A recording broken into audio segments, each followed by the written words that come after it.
Welcome to Padmaja Reddy kitchen. ఈరోజు తయారు చేయబోయే రెసిపీ మామిడికాయలతో, పచ్చి మామిడికాయలతో ఒరుగండి. వీటిని మామిడికాయ ఒరుగు అంటారు. ఇదేం లేదండి, వీటిని పీల్ చేసి తయారు చేసే విధానం తర్వాత చూపిస్తాను. ఇప్పుడు ఏంటంటే ఈ ఒరుగుని ఏంటంటే మనం తయారు చేసి పెట్టుకున్నాం అనుకోండి, ఒక సంవత్సరం పాటు మనం వాడుకోవచ్చు. మనకి మామిడికాయలు దొరకని టైంలో కూడా, అంటే ఒక్కోసారి మామిడికాయ సీజన్ కాదు పచ్చి మామిడికాయలకి, అప్పుడు కూడా మనం ఇంట్లో రెడీగా పెట్టేసుకోవచ్చండి. మన ఉప్పు మిరపకాయలు, వడియాలు ఎట్లా పెట్టుకుంటామో ఇంట్లో డబ్బాల్లో పోసి పెట్టుకుంటామో అదేవిధంగా ఈ మామిడికాయ ఒరుగుని మనం స్టోరేజ్ చేసి పెట్టుకోవచ్చు. అట్లా చేసుకున్న మామిడికాయ ఒరుగుతో మనం పప్పుల్లో వేసుకోవచ్చు, వంకాయలో వేసుకోవచ్చు, వంకాయ కూరలో వేసుకోవచ్చు. ముఖ్యంగా నాన్ వెజ్ అయితే నెత్తాళ్ళు, అదేలేండి మెత్తాళ్ళు కూరలో వేసుకోవచ్చు. రకరకాలుగా దీన్ని మామిడికాయని ఏ విధంగా వాడుకుంటామో మనం పచ్చి మామిడికాయని కూరలో, అదే విధంగా ఈ ఒరుగులు వాడుకోవచ్చండి. ఏం లేదండి, సీజన్లో మార్కెట్లో మొన్న పోతే మామూలుగా క్యాజువల్గా అడిగినా కూడా 20 రూపాయలు చెప్పారు. ఒక్కొక్కసారి మరీ లీస్ట్ రేట్ అన్నా కూడా అడిగితే, అట్లాంటప్పుడు ఏముంది, ఒక 2 కిలోలు 3 కిలోలు తెచ్చి పోసేసుకున్నాం అనుకోండి, సంవత్సరం పాటు మంచి డిమాండ్ సీజన్లో కూడా మామిడికాయలు ఎక్కువ రేటు ఉన్నప్పుడు కూడా మనం ఇంట్లో ఉందనుకోండి పొదుపుగా వాడుకోవచ్చు, ఖర్చులు తగ్గుతాయి. అందుకని ఇది తయారు చేసే విధానం చూపిస్తాను రండి.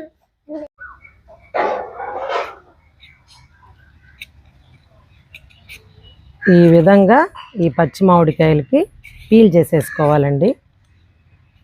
కొంచెం పచ్చి మామిడికాయలే వీటికి మనం తయారు చేసుకోవడానికి బాగుంటాయండి. ఏం లేదండి, ఇలా చేసి పెట్టుకున్నాం అనుకోండి, మనకి సీజన్లో తక్కువ రేటుకి వస్తాయి.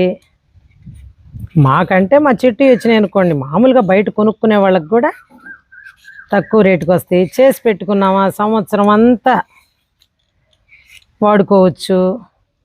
ఎవరు ఏం చేసినా ముఖ్యంగా పొదుపుగానే ఆలోచిస్తాం కదండి. లేడీస్ ఏం ఆలోచిస్తాము, ముందుగా పొదుపుగా ఆలోచిస్తాం మనం.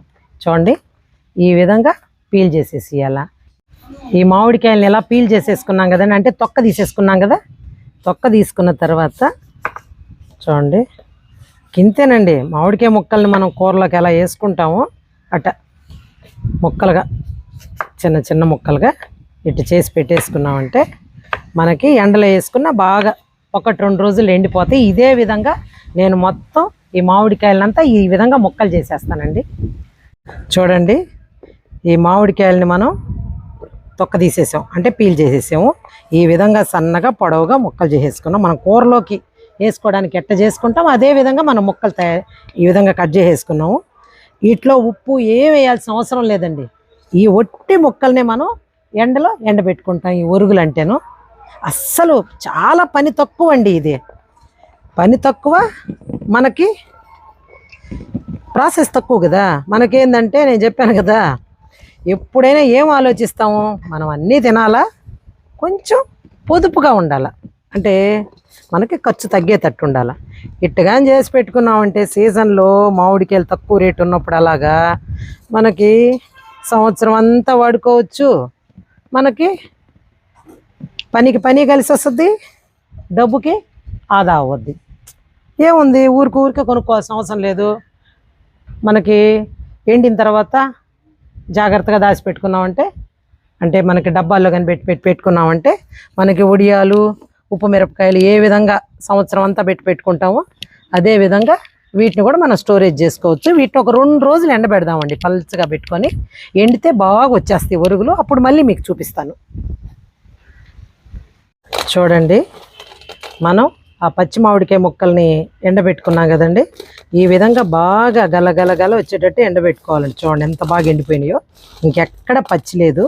ఈ విధంగా ఎండబెట్టుకున్న వాటిని ఏమంటామంటే వీటిని మామిడికాయ ఒరుగులు అంటాం, మనం ఒరుగు అంటాము. వీటిని ఏం లేదండి, మనకి మామిడికాయలు సీజన్లో, ఇప్పుడు సీజన్లో అయితే ఉంటాయి మనకి. ఒకవేళ పచ్చి మామిడికాయలు దొరకవు, అట్లాంటప్పుడు ఏంటంటే వీటిని మనము కూర చేసుకోవడానికి ముందుగా ఒక 10 నిమిషాల ముందు నీళ్ళల్లో నానబెట్టేసుకున్నామంటే, నీళ్ళల్లో నానబెట్టి పెట్టుకున్నామంటే మెత్తగా వచ్చి కూరలో మామిడికాయ వేసుకున్నంత టేస్ట్ వస్తుందండి కూరలు అవి. మామూలుగా ఏంటంటే ఇప్పుడు పిల్లలు ఒకళ్ళు ఫారిన్లో ఉంటారు, మనోళ్ళు ఎవరైనా, మనకు అందరికి అందుబాటులో ఉండవు కదా. మనకేమో వీళ్ళ దగ్గర ఈ పచ్చి మామిడికాయలు, వంకాయ మామిడికాయ, ఈ నాన్ వెజ్లో కానీ అన్నిట్లో వేసుకోవడం అలవాటు కదా. అట్టేందంటే అది మిస్ అవ్వకుండా ఉండాలంటే మనకి టేస్ట్కి టేస్ట్, మళ్ళీ డబ్బులు ఆదాకి ఆదా. అందుకని మనం ఏంటంటే ఈ విధంగా చేసి పెట్టుకున్నామంటే సంవత్సరానికి ఒకసారి మీకు జస్ట్ చూపిద్దామని మేము మామూలుగా చేసి పెట్టుకుంటాము. ఆ విధంగా ఇట్లా చేసి పెట్టుకొని మనం ఇలా గాలి చొరబడకుండా 8 బాక్స్ అనమాట, అంటే గాలి లోపలికి పోకుండా ఇలా మొత్తం ఈ విధంగా డబ్బాల్లో వేసేసుకొని మూతని మనం ఈ మూతలు గట్టిగా పెట్టేసుకున్నాం అనుకోండి, ఇంకా అస్సలు పాడవండి. వీటిని ఫ్రిడ్జ్లో పెట్టుకోవాల్సిన పని లేదు. వీటిని మనం వడియాలు, ఉప్పు మిరపకాయలు ఎట్ట చేసుకుంటామో అదే విధంగా మనం వీటిని పెట్టేసుకొని గాలి చొరబడకుండా ఉంటే చాలండి. మెత్తబడవు, పాడవు, చాలా బాగుంటాయి. మీరు కూడా ఒకసారి ట్రై చేయండి. మా వీడియోస్ మీకు నచ్చినట్టయితే లైక్ చేయండి, షేర్ చేయండి, సబ్స్క్రైబ్ చేయండి, కామెంట్ చేయండి.